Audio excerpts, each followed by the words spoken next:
When we moved out to the Colorado Jefferson County School District, we didn't feel alone. We got out there, and Dean Shirley's son was an elementary principal. Dean Shirley was Dean of the Arts and Sciences at Phillips University. I took several courses under him. And there was Ron and Kathy Laporte. They'd been students of mine. I'd supervised their student teaching, had them in other classes. And there were several others out there. We went to a Disciples of Christ Christian church, and Reverend and Mrs. Bishop Philippians. And maybe nicest of all, Donna found that the Schuylers lived in one of the suburbs, Westminster, with their son, Steve. Well, you know what? They were like family to her. In fact, they were taking care of her older brother. Dale was 10 years older than Donna. They were taking care of Dale the night Donna was born. I guess you'd say they go way back. They treated us so good. We visited back and forth. He took me fishing. The kids played ball. Mr. Schuyler was so impressed. Your daughter Rita throws a ball like a man. It's too bad that Title IX did come in a little earlier. She was a very good athlete, but there were no chances other than she did very, very well in the intramural program that I had up at the junior high. But beyond that, you know, she didn't get to do anything in the athletic competition realm at all. Well, I wanted to say a little bit about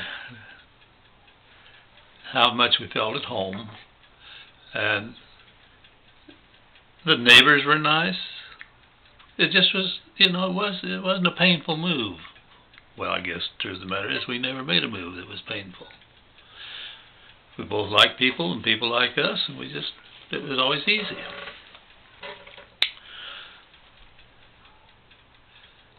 We made a special trip the first night that we got to Colorado. May have told this before, can't remember. But man, we're busy unpacking. We're not totally unpacked. We've stopped to eat a little bite for supper, and the kids want to know, can we go climb a mountain? Well, right there where we were is flat. You know, everybody thinks of Colorado, mountains, mountains, mountains. Oh yes, that's true on the middle to the west. But from the Kansas line to Denver, it's flat. It's really flat. In fact, years later when we were at Springfield, Colorado, Donna said, I thought I'd seen flat country until we came here. This is really flat. And it was flat enough that even, you know, way, way, way down the line, way, way down the line from the Dust Bowl days, boy, those farmers watched, and when that wind came up, that sand started to move. They got out there and turned the ground one way or another to slow it down so that that sand didn't blow and cut the crops off.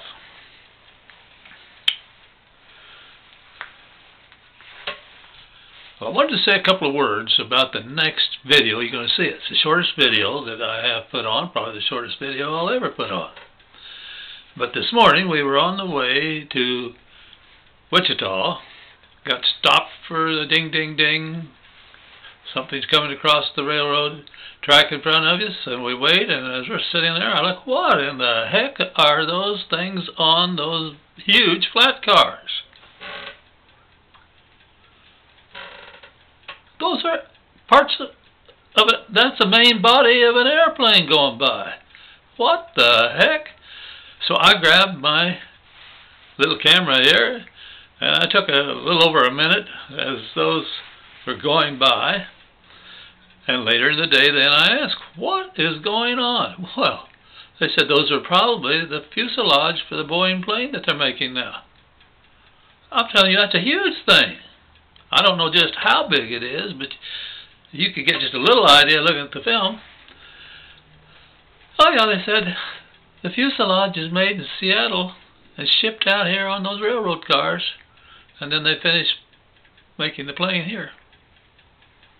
Things are going about as far as they can go in Kansas City. I don't know what my old dad would think. He was so proud of working on those B-29s that they made from scratch to turn out one a day, I think it was, when they really got to rolling during World War II.